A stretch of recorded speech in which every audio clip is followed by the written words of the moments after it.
Hello guys, আজকে আমি রান্না করতে চলে এসেছি। আজকে রান্না হচ্ছে স্পেশাল মাছ, কিন্তু সেটা পাতায় রান্না হবে। তার সঙ্গে দেওয়া হচ্ছে লঙ্কা, জিরা, আদা, সরিষা, তারপরে আলু দিয়ে পাতায় রান্না করা হবে। এখন আমি ডালটা রান্না করেছি, ভাতটা বসিয়ে দিয়েছিলাম, ভাতটা হয়ে গেছে। আমি এখন ডালটা নামাবো। ভাতটা তুলে নেই, ভাতটা হয়ে গেছে। ডালে আদা বাটা, ছাঁচে কুমড়ো দিয়ে ডাল বানানো হচ্ছে।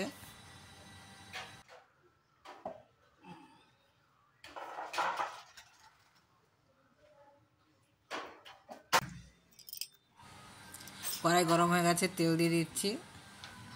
তেলটা গরম হয়ে গেলে জিরা দিয়ে দিচ্ছি, তেজপাতা, লঙ্কা, শুকনো লঙ্কা।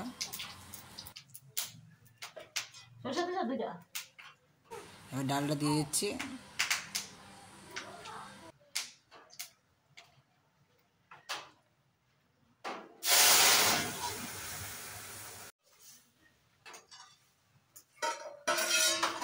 আমার ডাল রান্না কমপ্লিট হয়ে গেল।